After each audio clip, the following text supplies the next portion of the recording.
The headlines. According to the New York Times article from the 17th of November, the travel industry takes a crucial step forward, that is towards combating climate change. Hundreds of members of the $1 million tourism industry came together. It's more detailed on the UNWTO site.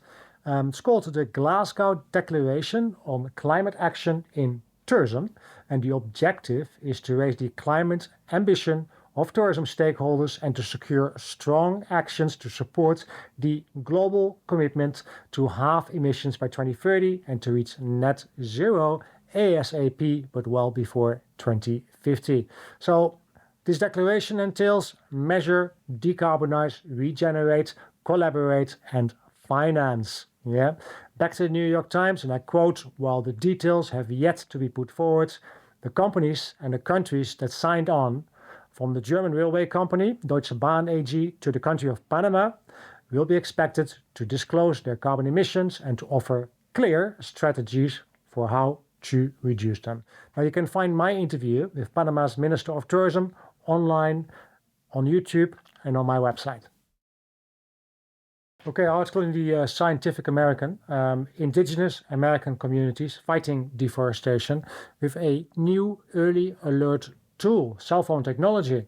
They're combining underground monitoring with satellite data and smartphone technology, and this could really help put the brakes on Amazon deforestation and potentially the forests worldwide. Now, forest loss with the program had a 52% reduction compared with the average loss, so that's really good news.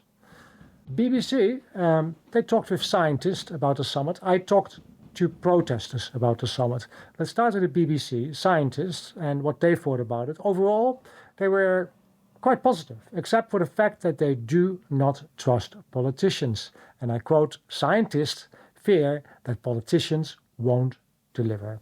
And they say that the hope of holding temperature rises to 1.5 Celsius above pre-industrial levels is far too unambitious. Now, I spoke with protesters at the Extinction Rebellion demonstration here in London last Saturday. This is what they had to say. I'm not worried, I'm absolutely terrified. You're terrified? Yeah, okay. I mean, if you listen to the science and you look what the predictions are and what the experts say, it's terrifying. What the world is going to be like when my children are growing up. The main thing I was hoping for, the two things I was hoping for at this COP was at least a sign that we were going to start seriously ending fossil fuel subsidies. I mean, we are literally paying for our own annihilation. And that's absurd. I can't think of another context where you'd be giving money to the industries and the issues that are literally destroying your future. And the other thing I was really hoping for, which is probably maybe a bit far-fetched, was a carbon tax. Because I think that's a financial mechanism that can really deliver the rapid change that we need. But I think the best we can hope for COP is that good people like this are encouraged to get out and speak and to demand faster, more firm action and the type of action that we actually need. It's clearly not going to come from the political will. I'm part of the Earth Protectors group. That's kind of a watchword, looking to make ecocide law, which we're moving towards gradually, hopefully before it's too late.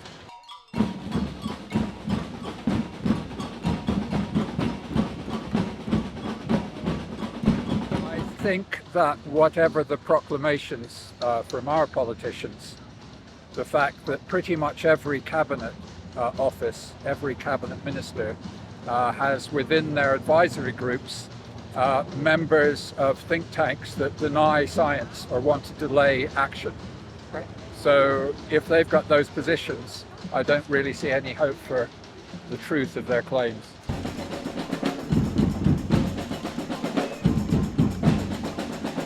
I'm here mainly because of my children and the children, yeah, the children around the world. I'm a children's author as well, so I'm thinking about the next generation all the time, and I'm really aware that what's happening in Glasgow, we are losing the chance to keep 1.5 alive. You're not happy with Glasgow?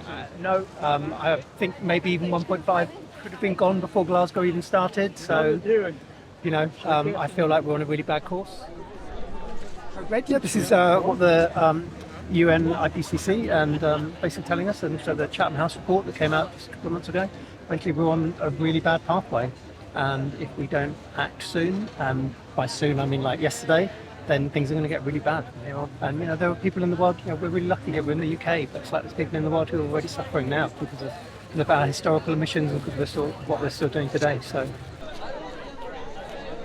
there's this target of 2030 is already will be too late, far too little. We're seeing COP26, some of these held out promises that we've seen at previous climate conferences. We're seeing nothing really that will hold, particularly the most powerful countries like the US, like Britain, around the world, to these promises, to these summits, these agreements that they're making. We're seeing also no mention of the carbon markets, where they use so-called carbon offsetting to actually push the emissions that countries like Britain create onto and trade them off with other countries, with poorer countries. We're seeing no mention of the foreign debt that is pushed onto underdeveloped countries as well, which actually constrains them from developing in a more sustainable and more beneficial to their own people way. So it's fair to say you're unhappy with the outcome. I think we all are, and I think if we look at the mass walkout of indigenous delegates at COP that took place, I think yesterday and just over recently, it's quite clear that the poor of the world, the oppressed of the world, are no longer they're no longer happy either